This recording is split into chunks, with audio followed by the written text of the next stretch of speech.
রাত বিরেতে নদীর পারে যান্ত্রিক গর্জন, নিমেষের মধ্যে বুক ফাঁকা নদীর। রাতের অন্ধকারে চুরি হয়ে যাচ্ছে মাটি। মাটি মাফিয়াদের নজর থেকে বাদ যাচ্ছে না ফলন্ত চাষের জমিও। অর্ধেক চাষ হওয়া জমির মাটিও কেটে নিয়ে চলে যাচ্ছে মাটি মাফিয়ারা। আর তাতেই মাথায় আকাশ ভেঙে পড়েছে নদিয়া শান্তিপুর থানার নৃসিংহপুর চৌধুরীপাড়া এলাকার বাসিন্দাদের। অনেক দিন 20-25 বছর ধরে আমি জমি চাষ করতে আছি।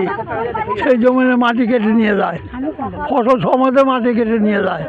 প্রশাসন দেখে, ওই বললে যাবো, এই পর্যন্তই। আজ পর্যন্ত ব্যবস্থা নেয়নি? না, কোনোদিন ব্যবস্থা নাই। তবে এই ঘটনা নতুন নয়, বহুদিন ধরেই চলে আসছে এই মাটি চুরির কারবার। ধৈর্যের বাঁধ ভাঙতেই গ্রামবাসীরা একত্রিত হয়ে থানায় লিখিত অভিযোগ জানায়, কিন্তু তাতেও লাভের লাভ হয়নি কিছুই। গ্রামবাসীর অভিযোগ, বারংবার প্রশাসনের দ্বারস্থ হয়েও মেলেনি কোনো সুরাহা। কখনো নদীর চর থেকে মাটি কাটছে, কখনো নদী থেকে বালি চুরি করছে এই মাটি মাফিয়ারা। আর এই ক্ষেত্রে বাধা দিতে গেলেই আক্রান্ত হতে হচ্ছে গ্রামবাসীদের। হাতটা ধরে মুচড়িয়ে দিল, বলে এখানে তোর কিছু নেই, চলে যা। কে করলো? কে? এই বিনয়ের নাম আছে না, বিনয় আর মুন্না। আমরা থানায় যাচ্ছি, বলছে যাও, আমরা আসছি। ফোন করে তার আগে নৌকোগুলো সরিয়ে দিচ্ছে। প্রত্যেক দিন 10টা ট্রলার কাটে। কখন কাটে? 3টে ভোর থেকে 12টা 1টা অবধি। মানে প্রত্যেকদিন?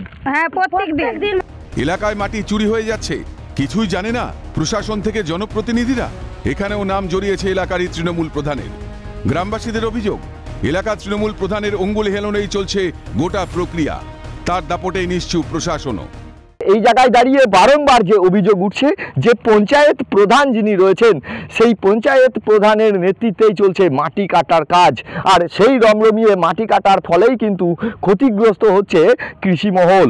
বীরেন প্রধান মাহাতোর সাথে চলছে, দিয়ে ও জোর দিয়েছে, তার জন্য এরা মাটি কাটে। পুলিশ কিছু আসবে না।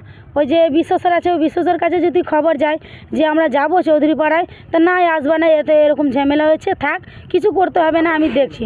কিন্তু ওরা কি বলে ছেড়ে দেয়। বাবা আমার জমিনটা দখল করেছে, যে কোদাল দিয়ে দখল করেছে, আর আবার বাঁশ ঘেরে এসেছে আমার জমিনে। প্রধানের নাম কি? হরিপুর প্রধানের নাম কি আছে? হরিপুর গ্রাম পঞ্চায়েত না, আমাদের চৌধুরী পাড়া প্রধান। হরিপুর গ্রাম পঞ্চায়েত প্রধান কোন দলে? বীরেন মাহাতো। আমার ভাই লোক ধুমকি মারছে, আমার ভাই লোক জিজ্ঞেস করে কিসের জন্য, তো বলছে প্রধান বলেছে কি ভোটার লিস্ট এসেছে তোমার, কি নাম জানার জন্য। তো আমার ভাই লোক বললো যদি ভোটার লিস্টে আসে তো ভোটার লিস্টের মধ্যে নাম তো থাকবে, তো তোমার নাম জিজ্ঞেস করা কি আছে। তো এখনই বাড়ির লোক ফোন করে বললো কি আমাকে ধুমকি মেরে 4-5 জনে গেল। কারা করছে? প্রধান সব করা হচ্ছে, সব আমাদের প্রশাসন দেখছে না। প্রশাসন তো তাদের হাতে আছে সব। ঘরের অন্দরে লুকিয়ে আসল শত্রু। লড়াই হবে কার বিরুদ্ধে, কার কাছেই বা অভিযোগ জানাবেন গ্রামবাসীরা? সব মিলিয়ে এখন এই সমস্যার সমাধান হবে কিভাবে, সেই ভেবেই কুলকিনারা পাচ্ছেন না শতাধিক গ্রামবাসী। এই চরের যে চাষবাস করেই এলাকার মানুষ কিন্তু রুটি রোজগার করে, আর সেই জীবিকা কিন্তু তারা কেড়ে নিচ্ছে। আর এতেই কিন্তু ক্ষোভে ফেটে পড়ছে গ্রামের মানুষ। প্রতিবাদ করলেও খেতে হচ্ছে মার।